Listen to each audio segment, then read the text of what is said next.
Hello and welcome to Art Talk. Now, this is a great show that highlights artistic and creative people in the Cayman Islands and also the world. This show is designed to help inspire and extract the talent that is hidden within the Cayman Islands. I do believe we have so much talent in this country, but we just don't know anywhere to put it. Now I'm rambling. Why am I rambling? It's a very exciting episode for me. We are interviewing Nathan Walton, artistically known as Life After Death, LAD, or Loki Ain't Dead. Now this podcast, in particularly this episode, right, is intended for mature audiences. Now I want to say, first things first, the opinions expressed in this podcast are personal and do not reflect the views of any business or organizations. Alright? Now, what I was saying when I was talking about this podcast being for mature audiences, we talk about drug abuse, mental illness, alcoholism, artistic expression, and there are references to suicide. Because of these topics, listener discretion is strongly advised, right? And if you or someone you know is struggling with these issues, please seek professional help.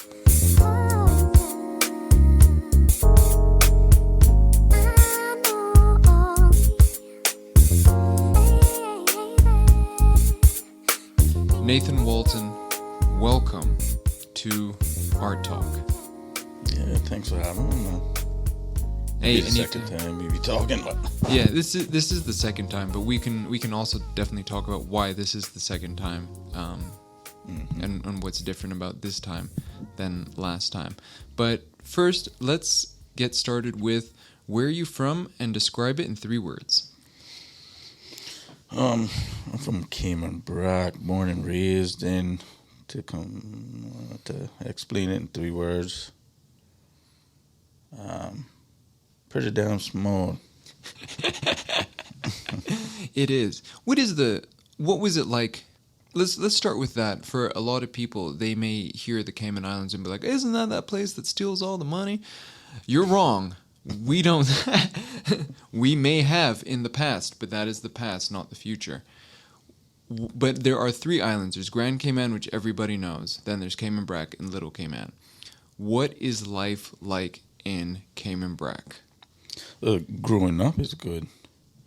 Growing up is, at least, I don't know how it is now, but back in your day, it was just going outside. You know, you had your little 1-2 video games, but you would go fishing. You know, you'd catch big doves, like you get a crate, get some bird food, sit somewhere and hide with like a fishing line to pull the crate down when the birds go underneath it. And getting older, then you started getting our own boats. Then you started doing a little bit of spear fishing and but skating too. Of course, we had a period of skating too, so that was a whole different thing. The thing about Cayman Brac is it's heavily stigmatized by us in Grand Cayman. Like, there's nothing in the Brac. There is no movie theater, right? Is there a gym? Lately, yeah, there actually has been a gym. Lately, you know what I'm saying? It's just basic things like, do you guys have an ice cream shop? Yeah. We had one a couple times. Like, ice cream shops always open and close. Like, when I growing up, they'd always open and close. Yeah.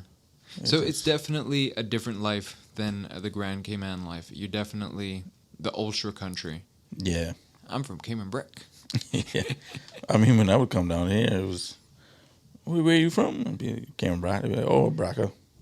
And then your name is Braca from, when I would always come to the skate park. I remember Palmer that was skating with us when I met him down here. That was the first thing he would call me. Braca. Braca. Like, yeah, man. You just get labeled. Yeah, that's it. Just like that. Well, I know the one, so. BRCA 1, 2, and 3. Yeah, you got a million people that call BRCAs just BRCAs. Yeah, even though the population is, I don't know, who knows. But we'll start with that. So, what was life growing up in the Brac like? How'd you get into skateboarding? I think that was a big pivotal moment in your life.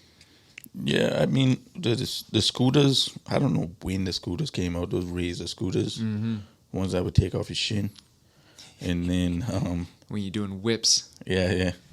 And we had those. I think my mother bought me one for Christmas, and then I had a couple of friends that they kept mentioning skateboarding to me, but I was so heavy into the football at the time. Mm-hmm.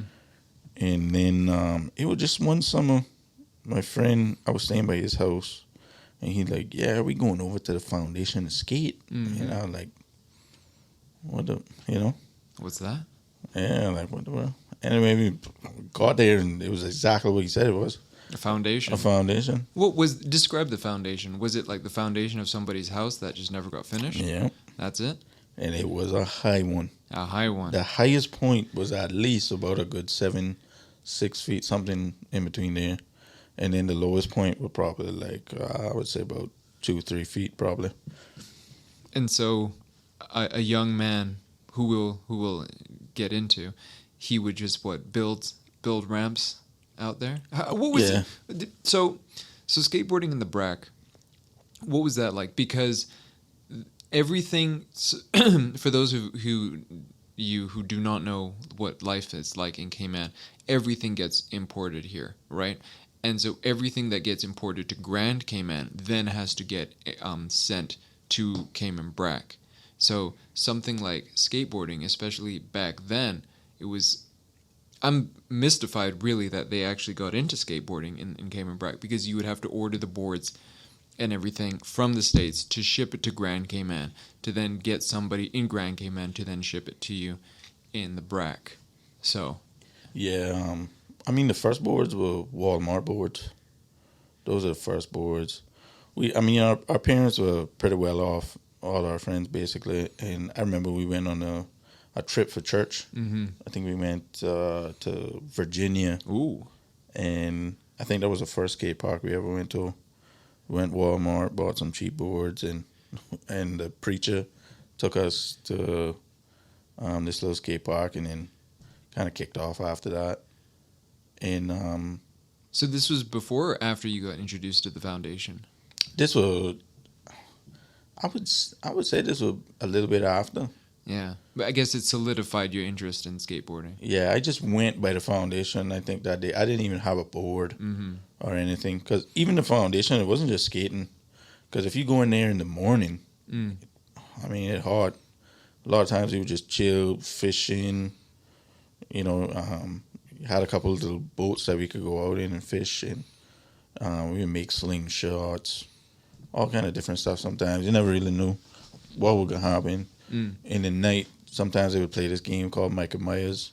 A friend from across the way on that road, he would dress up in some overalls, and he had a Michael Myers mask, and he would come out there in the night and like chase us and stuff. So we would always just be trying to find something to do. Yeah, but it's cool that you guys were like outside doing stuff. You know what I mean? Not staying inside and just like playing Fortnite. Yeah, you had Nintendo 64. Don't get me wrong. But it was just a period of time. It was like, yeah, all right, cool. You can only sit down and play against each other for so long. Yeah, but going out and fishing, especially like as a teenager, that must have been really fun, going out and like fishing by yourself. Yeah, it started from like raw coal days.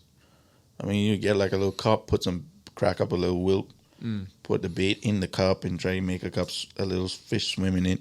Then it went from catching eels out of the little rock holes, and then eventually it just turned into. I remember I had a friend who, one whole summer, every day, we would go in this kayak I had, and just the whole summer, just fishing, kayaking, every single day for like basically the whole summer. So I like how you guys didn't get sick of that. Just every day, like, yeah, we're going outside, we're going out. Yeah, it went out. We had went out after, this was 2004, because this was Ivan. Mm-hmm. Ivan had just crossed over, and big the hurricane. waves Yeah. Waves were still pretty serious, and we had this idea. Oh, we're gonna go out there and surf the waves with this canoe. Anyway, it missed like a couple coral heads from flipping over Oh my a couple goodness. times. And then when I got to land, there's a little dock that we had, and the kayak went side to in front of us, and a big wave was coming. So I had a bright idea that I was going to jump over the canoe when the wave hit it and it brushed it towards me. Anyway, I jumped. My friend was a smart one. He just stepped out of it, took like 2 steps to the right.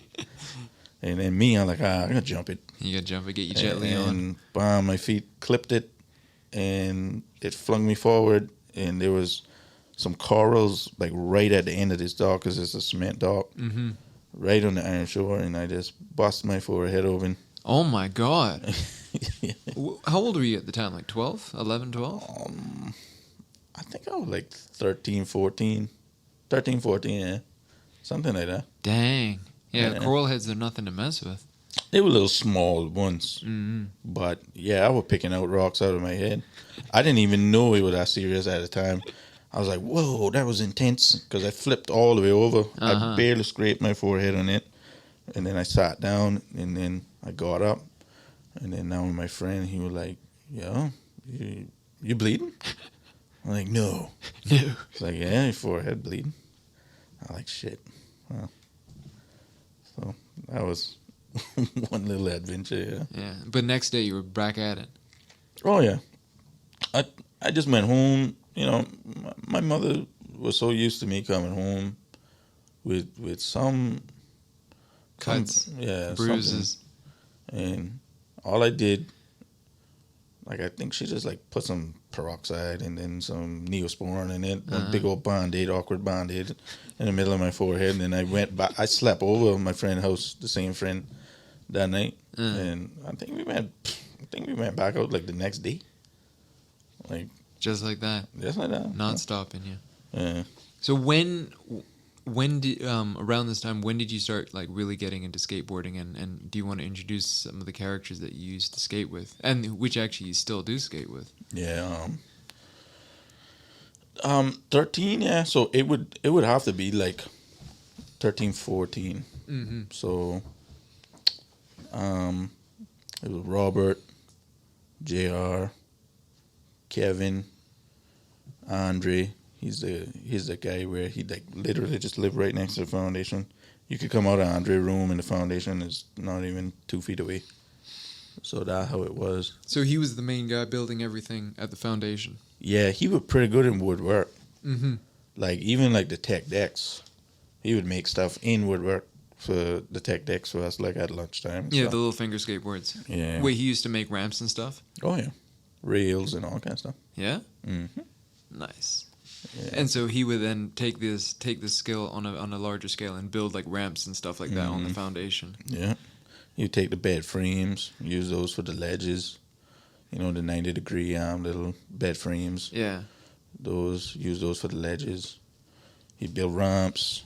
I mean, and then after that, I had built one little rail, like, and then after a while, like, all of us kind of got into it a little bit. Mm-hmm. So there were a couple little obstacles on the foundation on our life.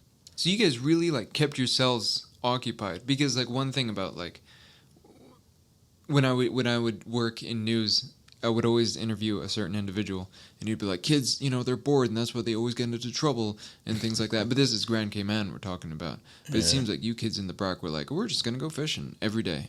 Yeah, I mean, if it's not fishing, it's shooting slingshots at something. Yeah, as a parent myself, I don't know, nowadays, it's like everybody's so scared. If my daughter was to come to me, she's 12 now, and she was like my age, and she would be like, yeah. She's almost there. Yeah, like, I'm going outside, I'm going in a canoe. Yeah. I mean, like, no, you're not. It just, I don't know, this day and age, parents more scared. I mean, I can't say I wouldn't say, yeah, but just tell her don't jump off and clip the wave, so you buzz your head on the coral.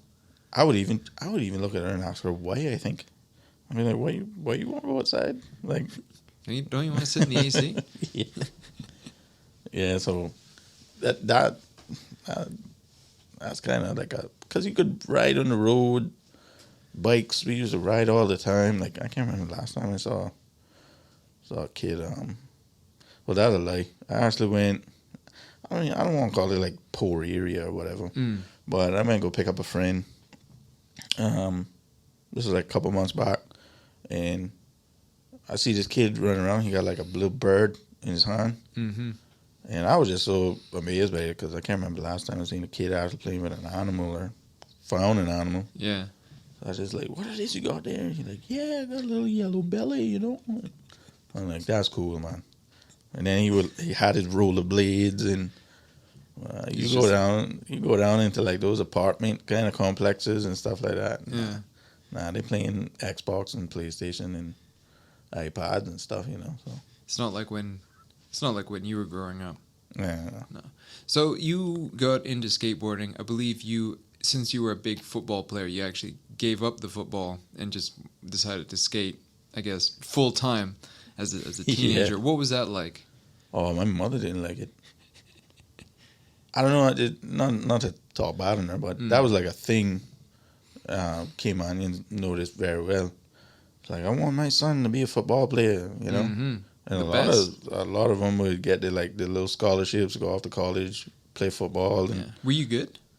I'm all right. Yeah, I wasn't this like prodigy or anything, but I was all right. You could hold it down. Yeah, I was all right. What position did you play? When I was growing up, it was mostly like a little midfield, defensive midfield kind of thing. Mm-hmm. I always wanted to be like a striker, but I was never good at scoring goals. Yeah, I'm more of a defense midfielder myself. Yeah, so when I got back into it years later, Yeah. and then I just stuck to the right back. So like if a friend, like we would have like these little 8-a-side leagues, Mm-hmm. and they'd be like, yo, Nathan, you know, Mm. come play with us. I'd be like, all right, cool. All right. So I would do that. But when I gave up football, my mother was like, no. It was like a movie. I was like, Mom, I want to be a pro skater. She's just looking at me like an idiot. Like, oh gosh, like where did I go wrong? And when I think about it, I laughed at this day because I was adamant. Yo, Yeah. Well, dude, you got the moves. You know, you do have tricks. Because I broke my hand, and it was like a month. I was actually going to stay down here with my uncle, and my cast, the cast on my, I was skating with the cast, and my mother was going to make me stay, and I could feel like this itching in my cast, and I had this bright idea that I was gonna went in the garage and poured bleach. I did not know the repercussions of bleach. So I poured the bleach on like the cast and On the cast. yeah, and tried to get a little bit inside. Like What? Hold on. yeah, Why bleach? I don't know. I think I had this thing with bleach from a while, but I didn't know that like bleach like eat away at you. I was like 14, whatever. You know what I mean? What did you think bleach was? Just like some sort of It was disinfectant? like little cleaning product. little cleaning. If it can clean that stuff, like, man, it should stop this itching forever. Yeah, that's what I was thinking at the time. So anyway, it started to burn. Then I would keep going in the bathroom and dipping it in water because it would kind of like soothe it.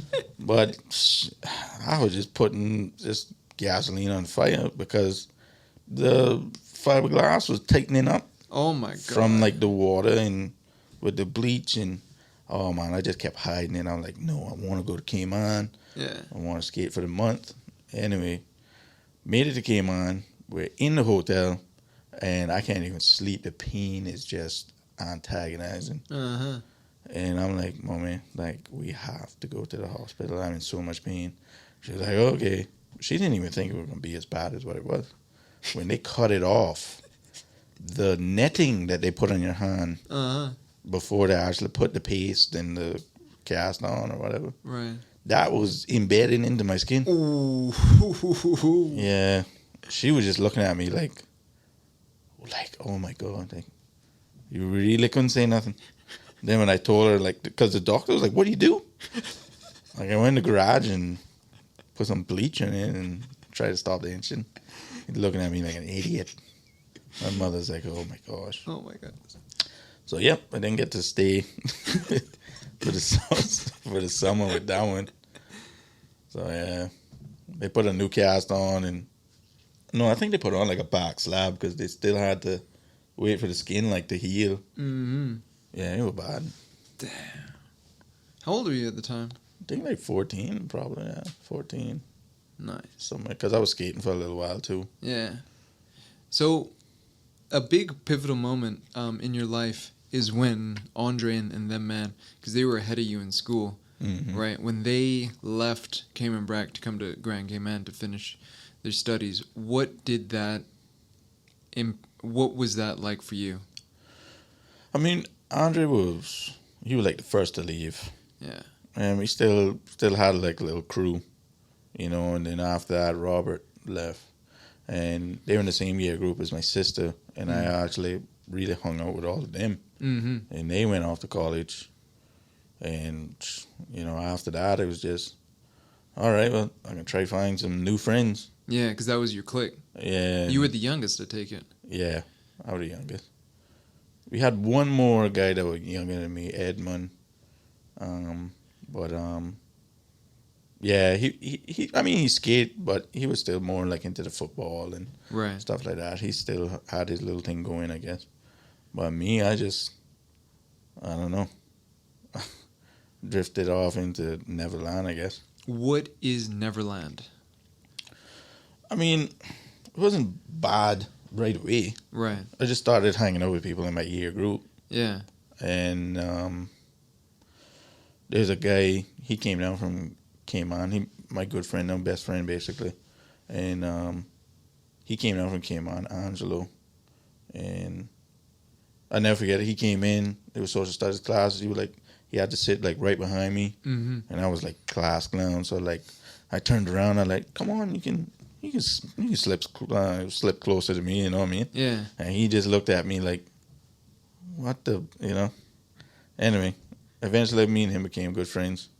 He skated too. All right. So we would actually go and, you know, skate by the marketplace because with Andre being gone, like the foundation kind of just, you know. That was that. Yeah, that was that. They had no man constantly bringing new ramps and stuff like that and upkeep and stuff like that. And it would be weird, like just going to his place because it's his house basically. I think it's his stepfather's foundation.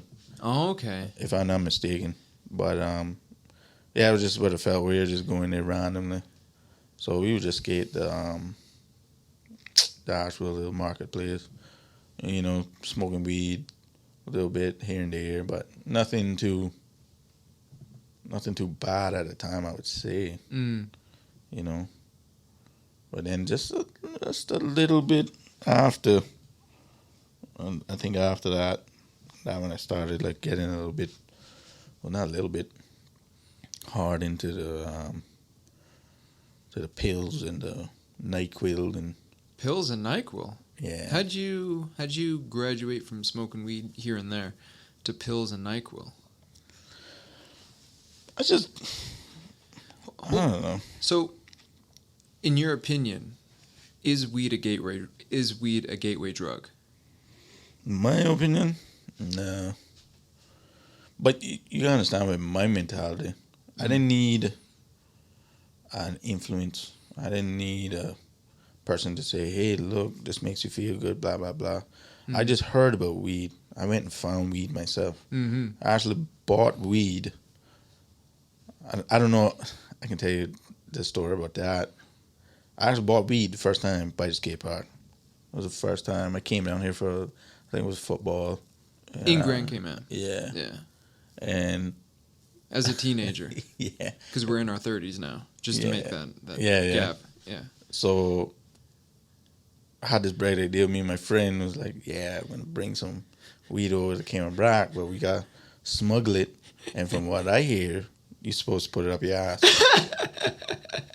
Anyway, me and him get into the airport. We have it wrapped in electric tape, all this shit. So we both go into the bathroom. Anyway, we come out just awkwardly. Nobody says a word. We just hold on. What do you mean awkwardly? Were you guys like...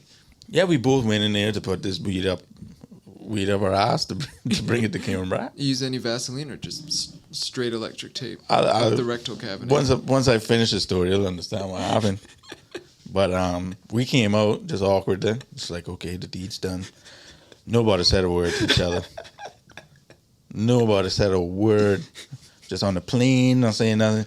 Come out the airport, Cayman Brac. It's like, all right, cool, bunks each other, going our separate ways.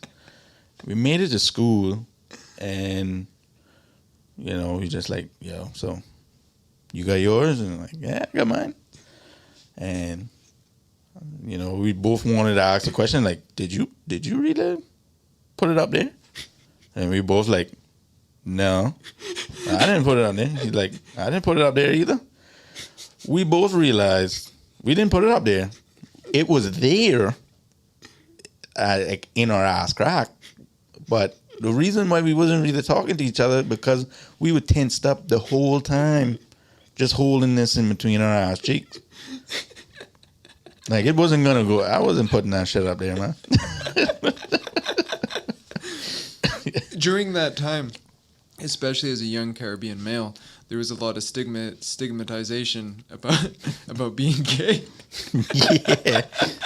Yeah, but the choice was get caught with drugs, or in the States I think they called it. Well, no, not the right word, but anyway, it was like put the drugs up your ass, and I, just going into the bathroom and just trying to go through it. This act was like, nope, that's not happening.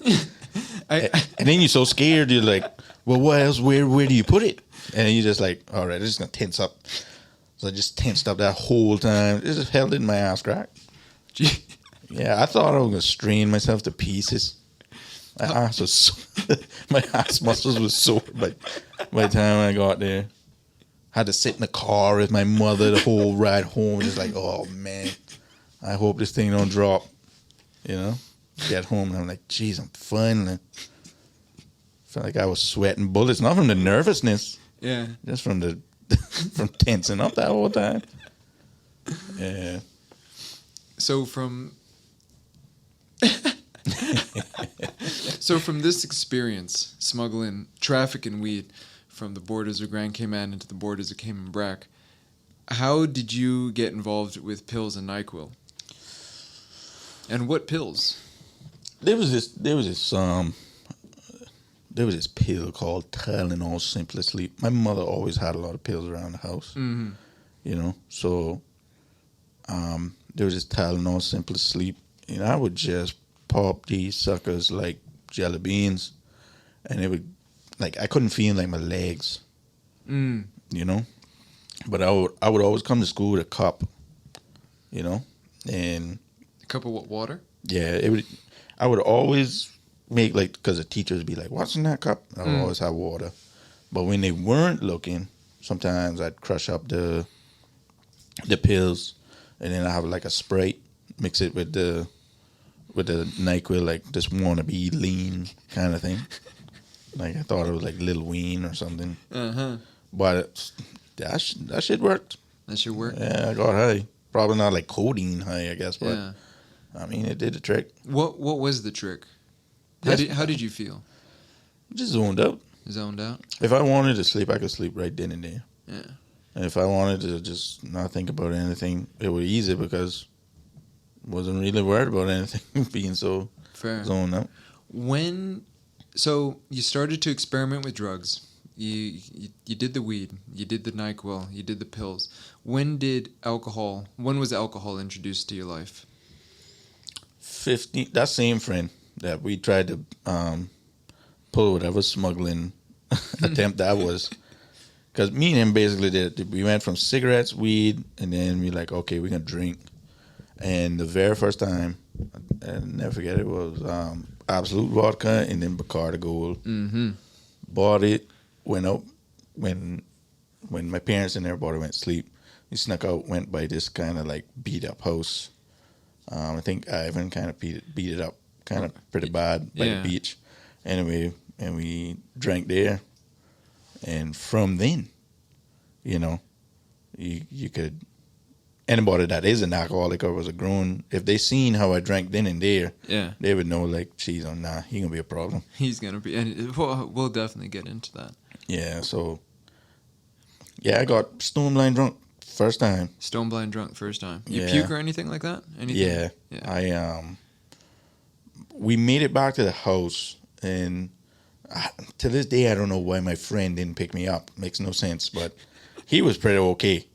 He got inside, like, we had a little living room area, whatever, back door. And anyway, he just goes, lays down on the couch, and I'm passed out with the door still open, just laying halfway in, halfway out Of the room. of the house. Of the house? Yeah. So you half inside, half outside the house? Yeah, and the door is open. Anyway, I just remember, because my grandmother was staying at the house at the time, too. And I just remember them, like, washing my face in the sink. Yeah.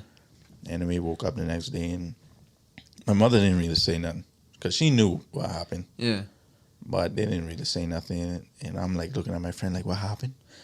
He's like, yeah, they found you, you know, halfway in, half out, you know, by the back door. And I'm like, well, idiot, what you mean, try to drag me in or something? Like, I wasn't going to touch you. I'm like, okay, cool. Cool. Anyway, yeah, that was the first time I got. In hindsight, do you wish they had said something to you? I mean, I guess the way they were looking at it, you gotta understand, my grandfathers and all two of my grandfathers on all two sides and stuff, growing up in Cayman Brac, drinking is a big thing. Mm-hmm. So, you know, they just probably looked at it like, oh, okay, he got drunk, drank too much, like, make him, because I had a killer hangover. Mm-hmm. I had a heating pad on my stomach. The hangover was so bad. Cheese and peas. Yeah. And they were just kind of like, hangover probably killing him anyway, so make him just take that as punishment. Yeah. And yeah, they never said anything about it then and there at the time. But I guess they didn't figure it was gonna Escalate until... So let's get into that. You had said earlier, if anyone who's been drinking saw you drink that first night, they would say, oh, this kid's a problem. Mm-hmm. How did you become that problem? I mean, the first time was I was 17, and my friend, she was like a year older than us, and she had just got her license, and she wasn't really that good of a driver, but I always had some good knowledge of driving from sneaking out and stealing out cars and stuff. And that night... Well, hold on. Before we get into the story, what do you mean you've been, like, stealing cars? Yeah, I would. I mean, the first one I ever took, my next door neighbor, he had a hearse. Yeah. And snuck out one night, and I just said, let me just check inside here, see what's going on. And I looked inside, and there was the keys. I'm like, all right, let me take this. Wait, hold on. So you actively were like, I'm going to drive this hearse. Yeah. And fate would have it, the keys. The keys were in it, yeah. It's Cayman Brac, you know what I mean? Like, yeah, it's a small, the whole country is a small town. Yeah. So... Well, the whole island is a small town. Yeah, they didn't figure it. And it's a hearse, you know. I don't think anybody would, at least then, would figure like, oh, somebody can steal my hearse or try to drive it. Yeah, it's a noticeable car. I wouldn't even call it stealing. Stealing would mean I didn't bring it back. But you brought it back? I brought it back, you know. Yeah. Because the first time, I just drove it out by my bay. Yeah. You know? And I was like, oh, okay. And I parked it back. Mm-hmm. Second time, that same friend I was telling you about. Mm-hmm. I was like, hey, look, I got an idea. He's like, what? I like, next door, this guy keeps the keys in this hearse. Yeah. And anyway, got in the car, and I didn't even know how to turn on the actual lights. If it did have actual lights that stayed on, I didn't know how to turn them on. But there was a switch on the side. It's like this emergency blinkers I'm figuring for like the funerals when they're going down the road. Mm-hmm. So anyway, I'm going down the main road with this thing blinking. Emergency blinkers. Yeah. And fate would have it, there was an accident just right up the road. And there wasn't no police there, but it was a situation where this guy and some friends were like trying to get their car out of the bush without the police knowing. And anyway, I pull up on them, and they're like, "What the fuck is what's David's hearse doing on the road?" They were like trying to see inside the car, and worse, the lights are just blinking. So they're like in the middle of the road trying to decide whether or not to tell them, like, okay, cross, you know what I mean? So anyway, we crossed, and me and him in the car, like, yo, what we gonna do now? I'm like, I don't know, might as well enjoy the ride. So went up on the bluff and swerved around and did all kind of shit, and then anyway, raced back to the house because we wanted to wait until the car was cleared to crash. Right. So when we drove back, because the cops would know, hey, that's David's hearse. Yeah. So anyway, there wasn't nobody when we came back. No police, nobody. Right. So they cleared the car out, I guess, before police saw him. From what I know, no police knew about the crash. So anyway, drove the car back. Almost ran into a light pole, and somehow just miraculously got back in the yard. And the guy that crashed the car, I'm like 14 at the time. Right. I saw him out by the beach. So I just walked up to him. He was much older than me at the time. He was probably in his 20s or whatever. And I'm like, yo, I know you crashed your car. He looking at me like, how you know I crashed my car? Like, you know what I mean? I was like, I know. I was there. He didn't say it, but it was like, that had to be you in that hearse. Anyway, the light bulb went off. Yeah, so and then I would steal out my sister's car, my grandmother's car. My friends would steal out their father's car. It became like an art. Yeah, we just, hey, yo, you can take your parents' car out tonight or something. Be like, oh, I think she hid the spare key, or Yeah. So you'd find another car to steal. Find another one. Tell me the story. I think someone was doing donuts in like the school parking lot or something like that. Yeah, I don't know the statute of limitations. But let's not say it was you. No, it's but just this. Anyway, there was an incident. There was an incident. Thousands of dollars of damages were done to this high school track, and it was a dirt track. It's not like Cayman with the the AfroTurf and whatever. Yeah. So they were doing donuts and all kind of stuff, and then the actual bus that they used for like field trips and stuff. Yeah. The like tire was like ripped off the rim from whatever they were doing. So anyway. So hold on, someone took the bus and did all this? Yeah. So someone stole the bus and did all this damage. Yeah, they stole the bus, and then there was apparently more than one car. You know what I mean? Yeah. So anyway,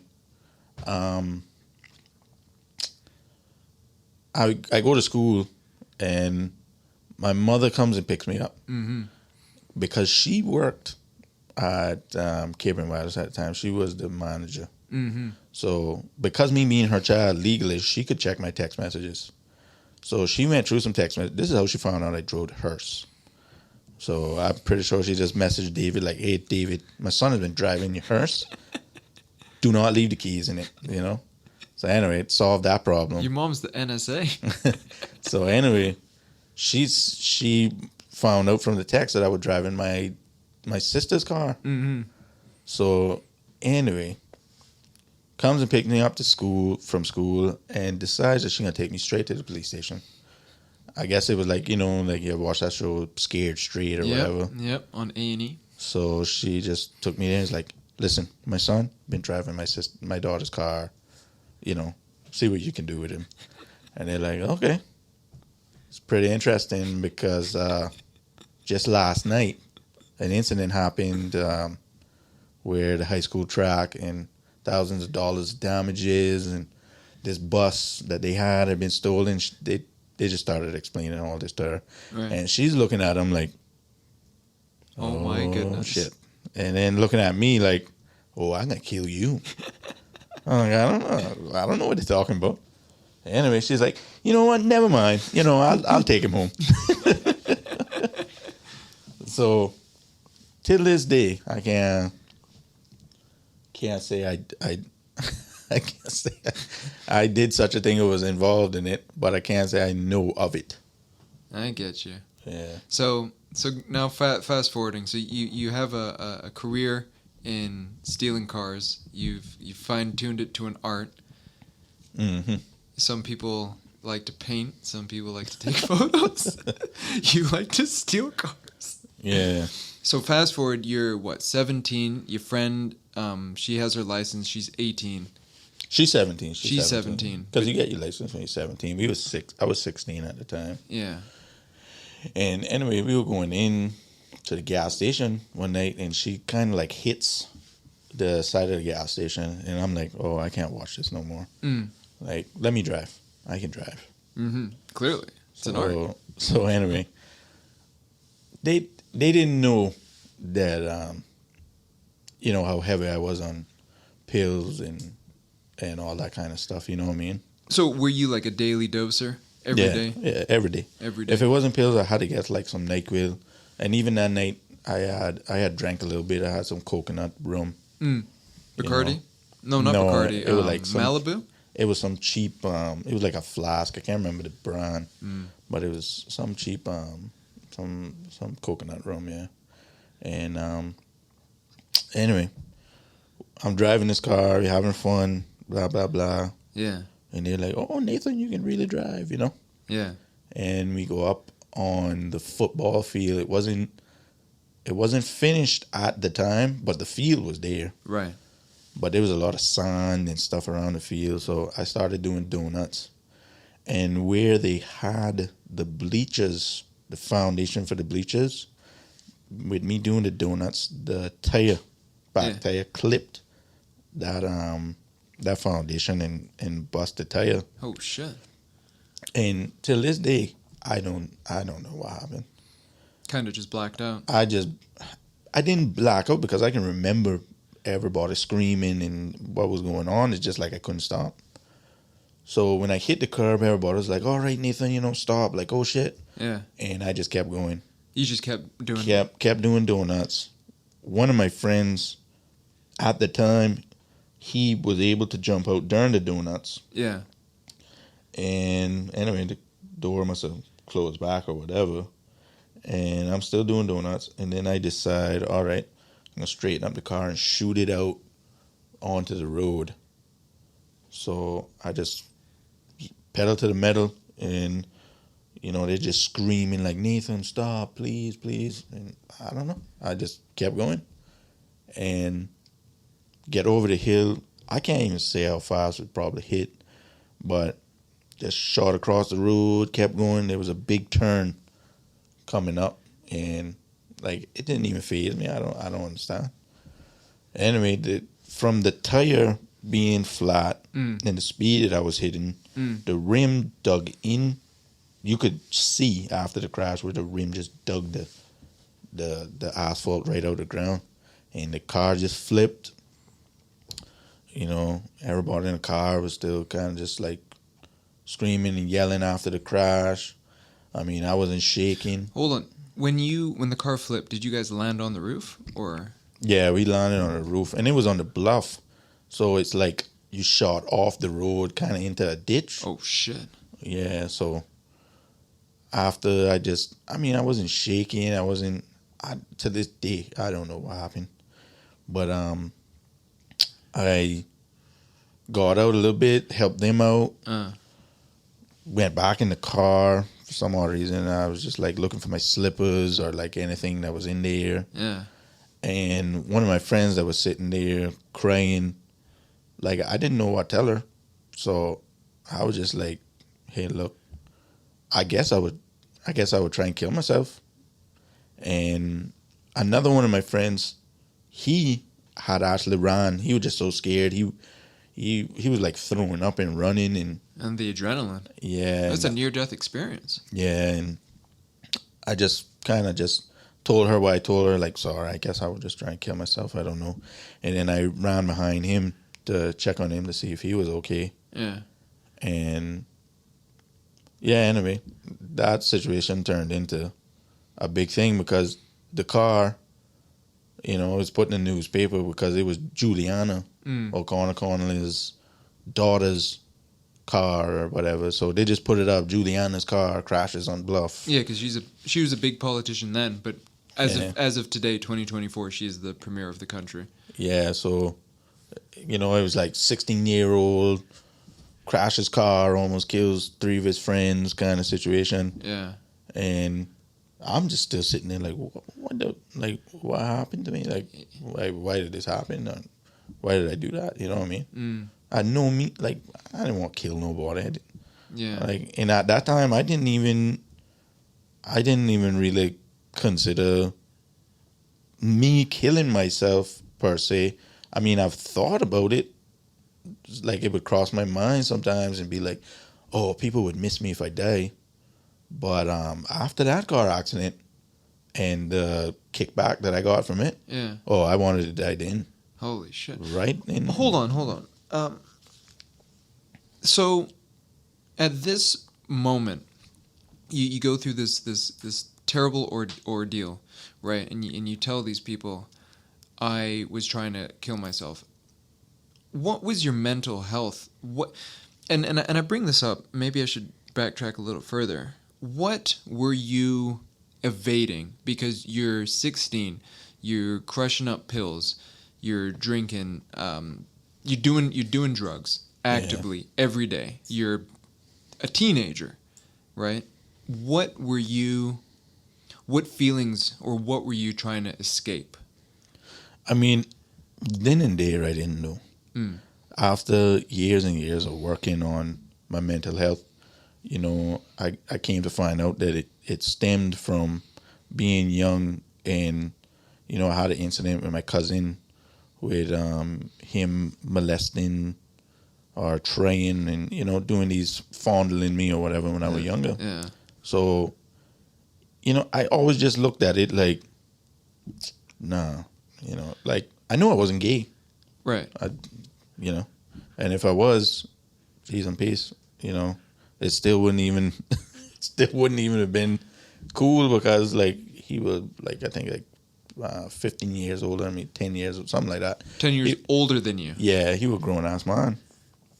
So I was just like, nah, like, anyway, you know, I just left it alone. Yeah. Now, the thing about this, and this is a lot of people have been molested. A lot of people have had weird sexual encounters with family members and other people growing up as a child. There's a lot of them. And some people deal with it different. It just turned out that I did not deal with it, I guess, the way others... Because of me sharing my story, I've heard other people's story. Right. And they'll just be like, yeah, Nathan, that happened to me too, you know, and...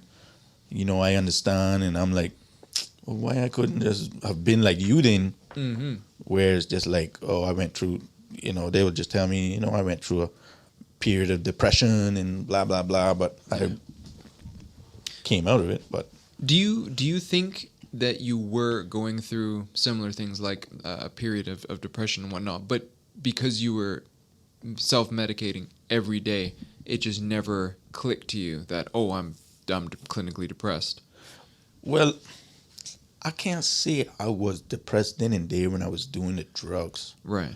You just enjoyed getting high. I enjoyed the feeling of not feeling anything. Yeah. And what I knew of depression now, and I think because of me still living an active lifestyle, right? You know, like with depression is a lack of serotonin, but with what I was doing with all those drugs, it was messing up my brain chemistry even worse. Mm-hmm. So to put whatever I had going on then and there with the drugs, it was just making it worse. So you were a ticking time bomb. Yeah. And so that night with the car, that's one could say that's when the bomb went off. Yeah, I would have to say, because just keeping everything inside and just always smiling, always trying to make people like me, always wanted to be the cool guy. Yeah. It was a whole reason for stealing out these cars and doing all these things, because in the back of my head, when I do these things, people are going to look at me as cool. Yeah. You know? Because everybody else was like passing tests and doing all that kind of stuff. And I'm like, nah, that's boring. Yeah. I want to go down a legend or whatever. You know what I mean? As a teenager. Yeah, that was my mindset.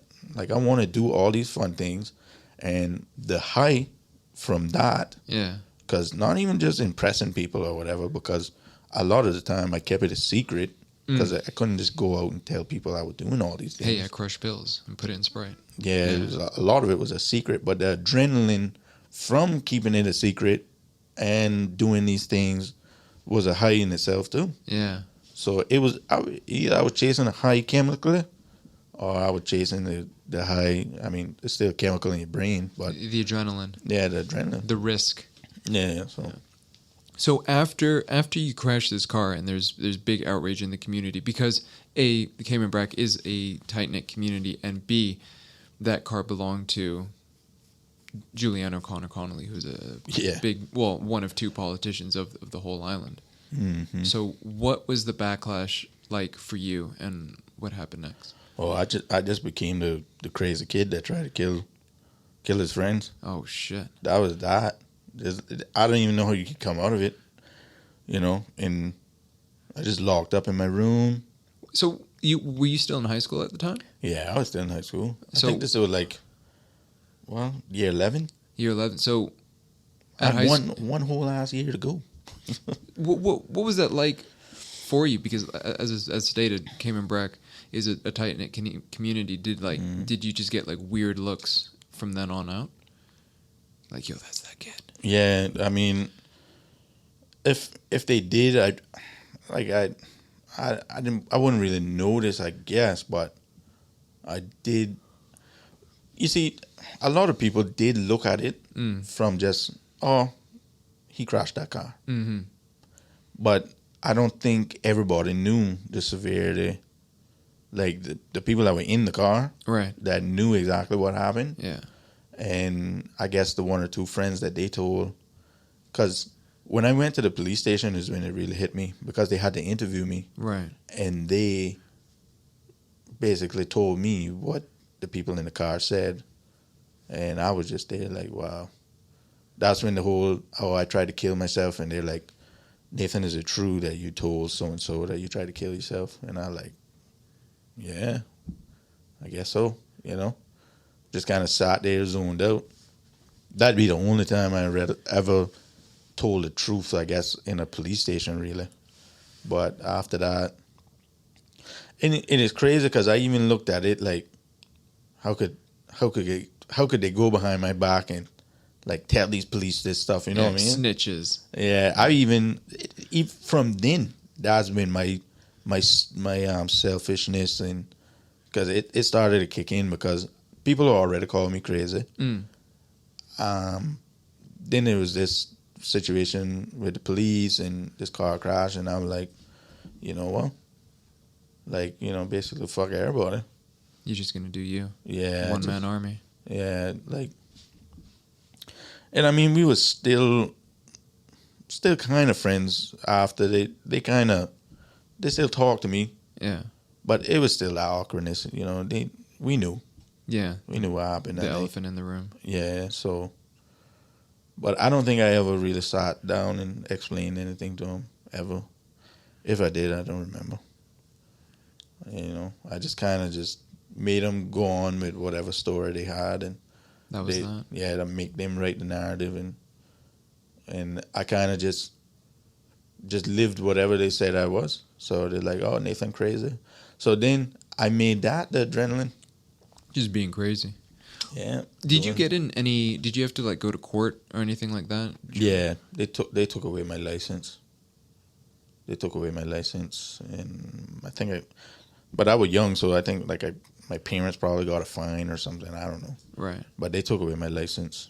But no like juvenile hall? No. Did you have to go to court? Yeah, I had to go to court.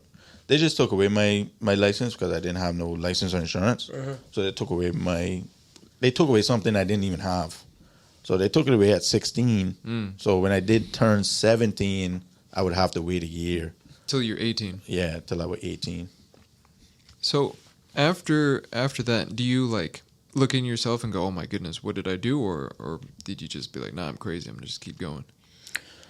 I mean, it wasn't like a switch really snapped on. Like, okay, just do a bunch of crazy stuff. But I'd go out with an older girl. Basically, moved out of my mother's house. Mm. You were what, 17? Yeah. Yeah. She had a child like 2 years old. I just started breaking into houses and I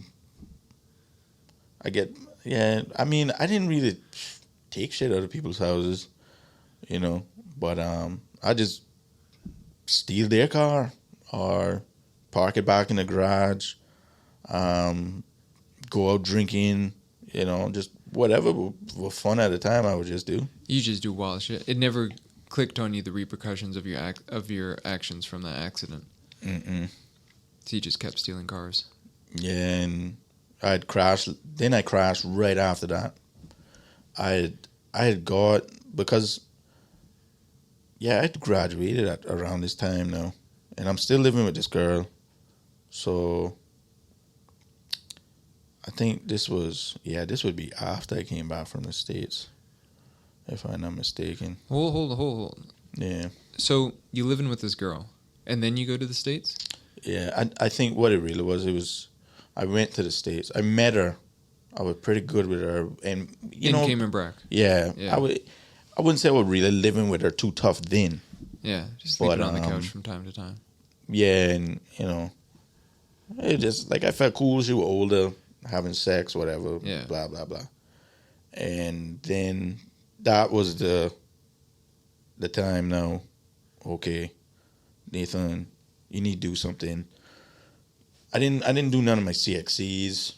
I literally, when I was graduating, I just went in. There was science. There was one test I walked into. I signed my name. I answered like the last question on the test and walked out. Never came back to school ever since. I don't even know why they made me graduate, honestly. Would you say that car crash, it just, I don't know, it did something to you where you just did not care? Yeah. You didn't care about education? Not at all. You just wanted to just get high and have these adrenaline rushes. Yeah, and do whatever I wanted to do.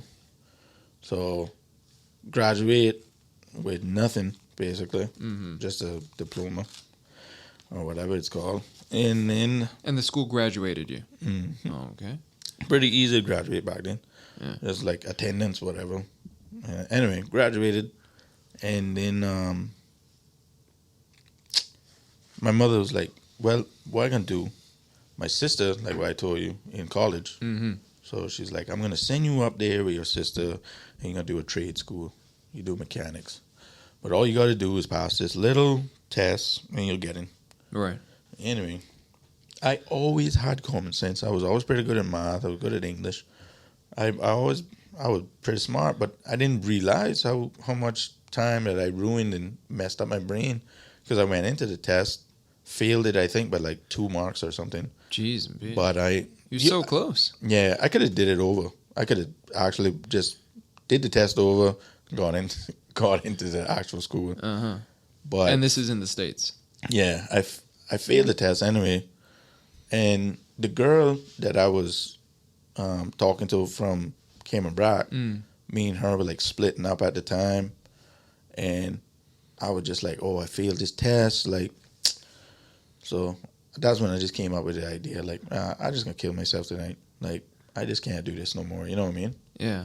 So that's when while my sister, because I was staying with her, while she was sleeping, I just, with this bleach again, I went underneath the kitchen sink, found the bleach, just started drinking it until, like, the pain was just, I was like, how long this thing like take to kill me?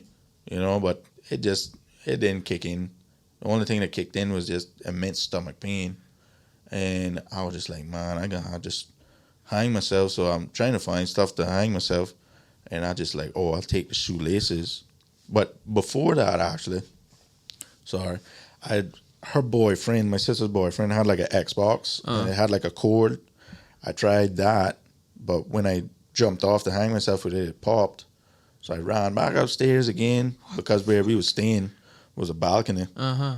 And I ran back upstairs, and that's when I came up with the idea about taking off the shoelaces out of my shoes. So I took out the 2 shoelaces and like doubled them up and tied it on to the balcony again. And then I just held on to the balcony with my hands until eventually I would have to let go. Right. And then that's when, I hit. And then eventually I just blacked out. And then woke up on the ground. I was like, oh, shit. And I did. And it was still tight around my neck. So I had to, like, run upstairs and try to cut it off quick. And anyway, the next day, I was back on the plane, back to Cayman Brac. So, ho. Did someone, like, find you or anything like that? No. When it popped, I just dropped to the ground and woke back up. And you were home alone? But, no, my sister was still there, but she was sleeping. Oh. She didn't know none of this was going on. This was late at night. So what happened in that morning then? I just told I didn't say nothing to her. My sister didn't know nothing about it at the time. I was just telling them, hey, look, I want to go back to Cayman Brac. And they were just like, cussing at me. My mother's on the phone like, oh my God, you're such a failure and blah, blah, blah. But Shit. nobody knew. Yeah. So I get off the plane finally and I go straight to that girl's place to live with her and her mother and stuff. And like, I don't want to say like they were poor or whatever, but it wasn't nothing like how I grew up. Right. It was everybody in one house, jam-packed. You go shopping with like $50 kind of thing. And, she didn't have a job. I didn't have a job. She had a child. Stuff like that. So, anyway, just her mother saw the mark. And of course she saw the mark. But nobody really asked. Nobody, Was that another elephant in the room? Yeah, it was just like, all right, cool. Nobody really spoke about it. I never spoke about it, so right. I just left it where it was. And got a job. I was working by Scott's. It's the quarry in Cayman Brac. All right. And 3 days in, I get run over by a forklift. Oh my God. Yeah, 3 days in. What do you mean you get run? Yeah, I get run over by a forklift. Just 3 days in. Just driver didn't see you. It was, a forklift turns with its back tires. Right. So, anyway, the girlfriend at the time, she came right by the fence because I was working by a brick mason, is where they make the bricks. So, and where the brick mason is, it's just right next to the main road. Only thing separating the brick mason and the road is one little barbed wire fence. Mm-hmm. Anyway, she pulls up to the barbed wire fence and gives me my cigarettes, food for the day, blah, blah, blah. And she drives off. And then my friend says, hey, look, let me have a couple cigarettes from you. And I'm like, you know what? I'll do you one better. I'll call my girl and tell her to get you your own pack. So I called her. She says, all right, I'm coming back. That's a generous guy you are. So anyway, she comes back. She parks by the barbed wire fence. I can see her from the brick mason. And I start walking towards the fence to go get the cigarettes from her.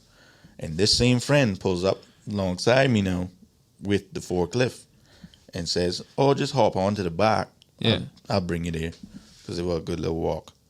Anyway, as we're pulling up to the fence, I think he's just going to pull up to the fence and just stop.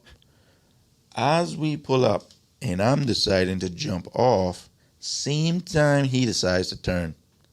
So as I jump off, he turns. And all I feel is this thing on my jeans stops me. When I look back, there's the forklift running up towards me. Holy shit. And I had to just lay down and it ran up onto my leg.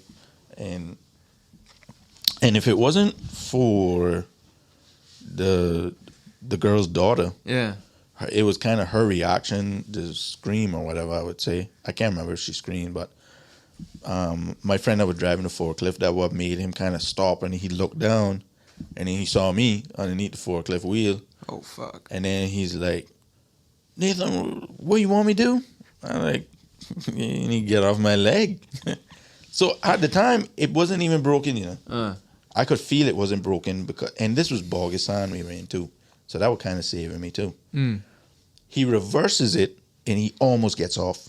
He was just one little pinch more, he would have got off my leg, but he stopped on my ankle. Ooh. And when he stopped on my ankle, he turned the wheel.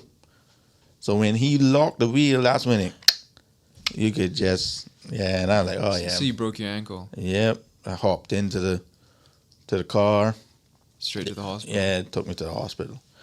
So then there I am now. I can't do nothing. I can't work. So I just sitting at the house for a little while. And yeah, because you can't move. Oh, can't go steal cars. That didn't last long. I was back on the go because I had to do surgery. They put a pin into my foot. I came back after the surgery, and I was in the house maybe like a week, maybe that, and I found out that I could kind of like walk on it with the cast, and I was back on the road again. Because my girl at the time, she had a little car, and I would take out her car in the night, and I'd go drinking.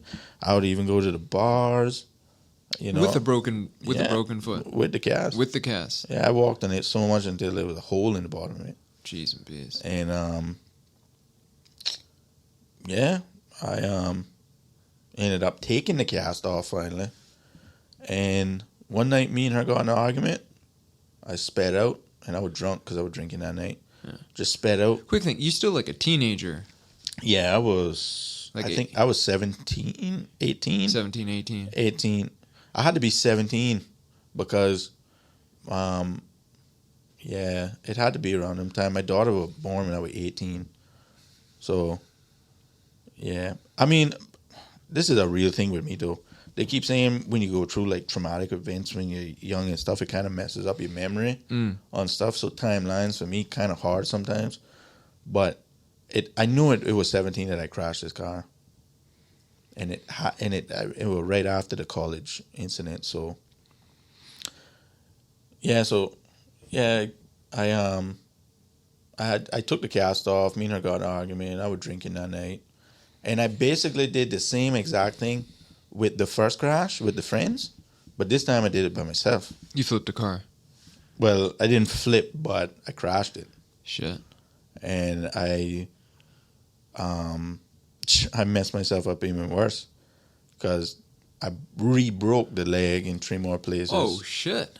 Yeah. And then broke my nose. I was bleeding out through my ears and all kind of shit. And they were trying to find me because when I sped out, she called her mother like, hey, Nathan just sped out here drunk and blah, blah, blah. And they actually drove across me right after the crash, but they couldn't see me because I was so deep in the bush, and I crawled out, because when I got out the car, when I tried to step on my foot, I realized it was done. Oh, damn. So I crawled out to the road. I'm just in my boxers now. I just crawled out to the edge of the road, and they crossed, and I had to just sit there and wait. And eventually they found me and took me back to the house. And I tried to go sleep, but ambulance showed up, and they're like, Nathan, we got to take you to the hospital. Yeah. I'm like, nah, man, I'll come tomorrow, man. They're like, Nathan, you're bleeding out through your ears. Like, you need to come with us. Anyway, took me before I know it. I woke up. Cayman. In Grand Cayman? Yeah. So they had to move you from Cayman Brac to Grand Cayman. Is that serious of an accident? Yeah, and then I did the surgery again, and they put screws in my ankle and fixed me up pretty good, and I was on my way again. So, jeez, peace. Yeah, came back and did this, basically the same exact thing again. I was still walking on it, still drinking. Still stealing cars. I think I laid off. I laid off the cars. I laid off the cars for a while. Then I think, if I'm not mistaken, I laid off the cars for a while after that. Yeah, it was just mostly more drinking but eventually I calmed down. I cooled out. I broke up with this girl. I was working Power and Light. All right. And good utilities company. Yeah. Recently sold. Found this awesome girl I was dating from Cayman. Completely turned my life around. Is this the mother of your first child? No. I had my first child during the time I was sleeping when I was with that first girl. Whoa. I cheated. I wouldn't even call it cheating. All two of us were doing stupidness, but Yeah. Seemed like a really toxic mess. yeah, it was pretty bad, man. There was a lot of abuse on my side, abuse on her side. Physical, emotional. If she wasn't trying to hit me and my dumb ass were. I wouldn't say I was beating on her like a real woman beater, but you get hit enough times and all the shit I've been through. I mean, stuff I'm not proud of, but and then I ended up sleeping with this girl one night, drinking. I knew of her. Me and her had like a little thing before, but she ended up getting pregnant, and me and her, the same girl, still stayed together during the pregnancy and stuff. But eventually, it just got so bad. Like we just had to. I think she'd moved to like Cayman or something. Damn. I think it was like the only way. Anyway, I was finally working, power and light. I found this new girl, actual good girl, around my age. I was working, going to Cayman every weekend. And, of course, I found a way to screw that up. Ooh. Yeah. And around this time, what's your first child's name? Olivia.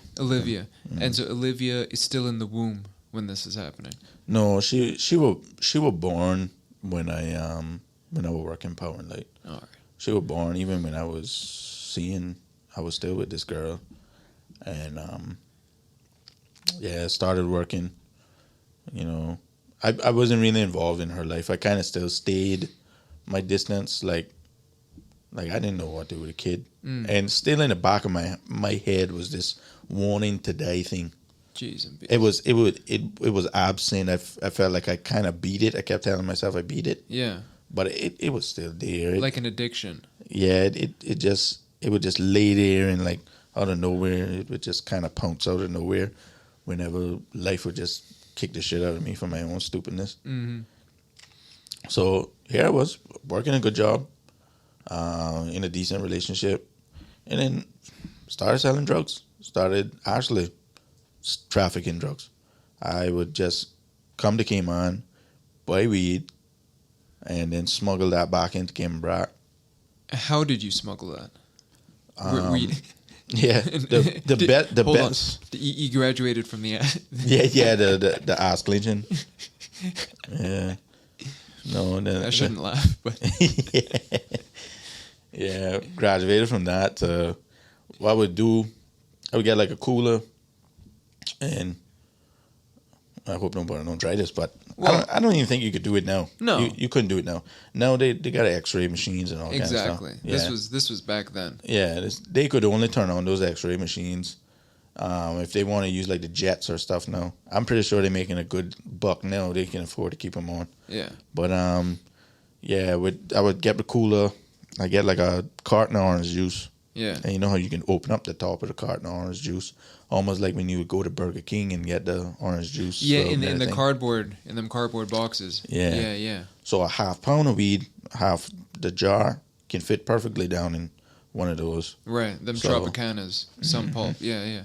So I would just glue it back with the weed inside of it, and then I would like throw like mangoes or something in it. Yeah. And when I come through, instead of going through customs, I would go through agriculture because of me having mangoes and stuff.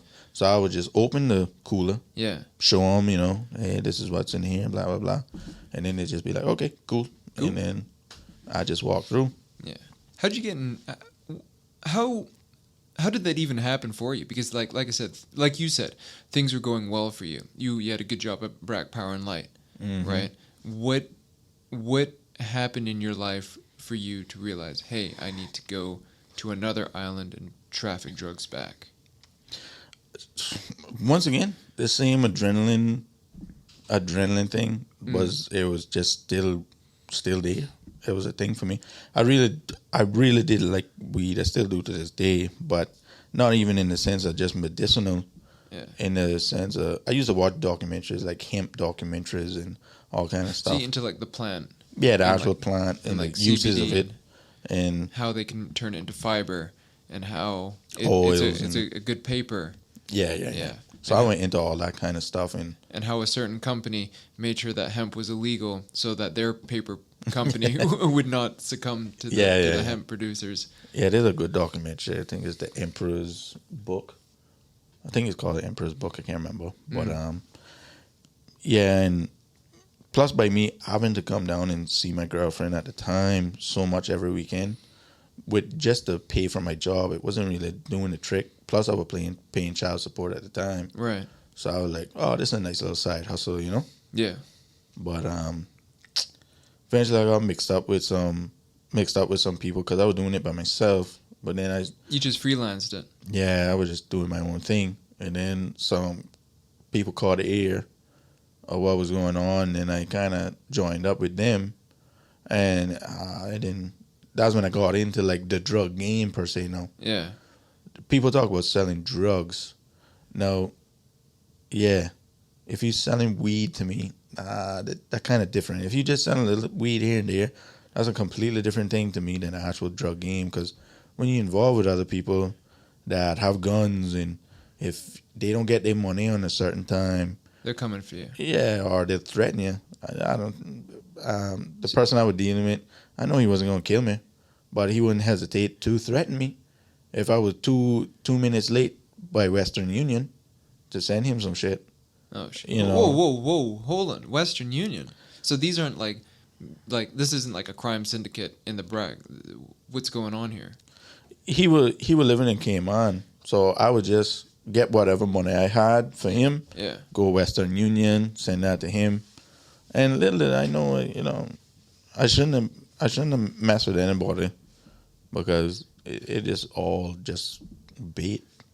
Before I knew it, I was going to Cayman Brac now. Same thing, weed, go and smuggle it. Anyway, these guys came up, said, hey, look, I want you to bring down this other little thing for me. At the time, I never really seen cocaine or even been around it. I figured that what it was, but it was in a little bag. I was like, okay, whatever. So anyway. Like an 8-ball. Wasn't even that. Till this day, I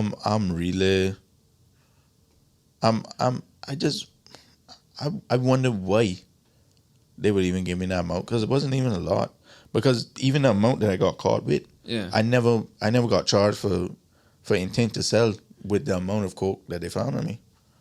Huh. So to this day, I had this inkling, I think, that one of the guys that was kind of under the main guy, because of me doing what I was doing, I think he was a little bit jealous of me in the sense that, like, hey, this little kid come out of nowhere and he getting more money than me, and so trust him. So I think he just gave me that shit and snitched on me.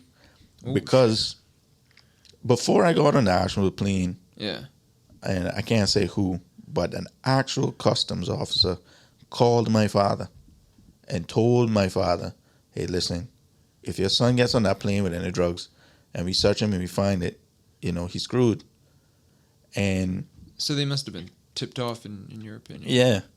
And anyway, I don't know if they were tipped off or they just had their eyes on me for a while. And okay. Or what? Because you were doing this every weekend. Almost every other weekend, yeah. Yeah. Sometimes I'd stop in Little Cayman. You know what I mean? It was like, 8. It went from just a pound or a half a pound to 6, 7, 5, 4 pounds. Yeah.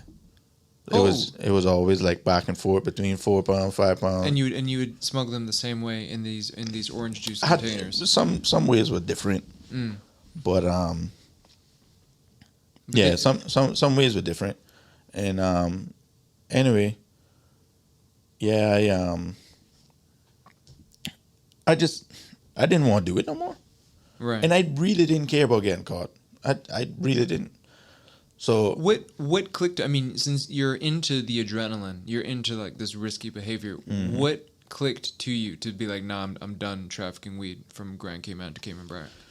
I figured if I got caught, like everybody would leave me alone. I wouldn't get no more phone calls. I wouldn't, and that's exactly what happened. Because I got caught and I didn't snitch. Right. I was, it's like, oh, Nathan, you graduated. Criminal college. Yeah, and then I was like, nah, I'm good. I'm gonna go do something else. Like, this boring now. How'd you get caught? I just came on the plane that same time.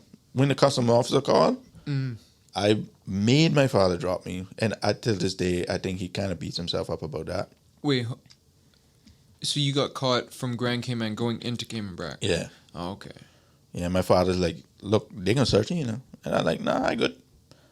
And he's like, all right, do what you want to do. And you were like 18 at the time? Yeah. 18, around 19. 18, 19. Yeah. And, yeah. You could smell it on the plane. Oh, shit. Because it was in the little prop, they call it, prop plane. You could smell it in there. So, in times past, they never smelled it. Were you like drinking this day or something like that? Oh, this day I really didn't care about getting caught, like what I told you. You just did not care. I figured, like, this would get me. Like, that's how much I really didn't care. Like, other people would have been like, oh, police are going to catch me. I'm going to get arrested. Yeah. To me, it was like, okay, I'll get arrested, whatever. Whatever. Go through whatever it is I got to go through. Yeah. If I go to jail or whatever, I'll just do the So time, be it. come back out. That's really how I looked at it. You just didn't give a fuck. I did not. There was no fucks. There was no fucks. None. Nope. None in Foster's, none at Kirk's. No, none. None on the store shows. So yeah, just even when they caught me, they were like kind of shocked because the guy that called, he just opened up the suitcase and there it was just sitting right on top, and he just like, okay, pulls out. He pulls out the weed now. Yeah, it's nice. Closes back the bag. But this other little asshole that was there, I guess he figured this is why I feel it was a phone call. Because the coke now was in one of the pants pockets. And the other officer was like, did you search the bag good enough? And of course, this is the law. His answer was, I searched it to the best of my ability, yeah. Absolutely. But you can go ahead and do your own search. Anyway, he dug this up until he found this coke. So somebody, someone must have dimed on him. Had to be. So, anyway. So hold on. So we're talking about like what, a gram of cocaine, which is the size of. Yeah, there's 36 grams of sugar in a coke. So you can kind of do the math, like 1-2 grams. Yeah. There was crack and coke.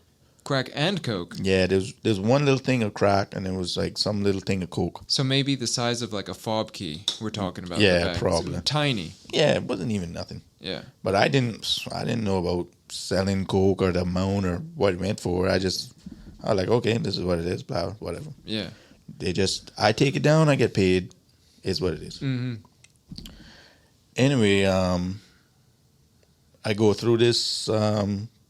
This guy finds it, they're kind of like, what now, Nathan? And I just looked at him like, this too shall pass, Did my interview, they're like, Nathan, we know that there's somebody else. And I'm like, nah, buddy. Just me. That Nathan Escobar. ain't no target on this forehead, okay? Just let me go.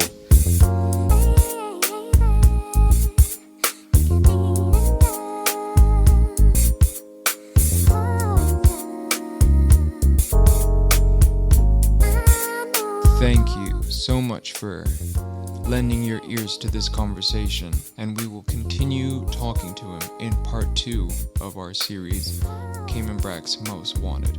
Now, as said in the intro, due to the severity of some of the topics discussed, from drug abuse, mental illness, alcoholism, and suicide, I have to say that if you or someone you know is struggling with these issues, please seek professional help.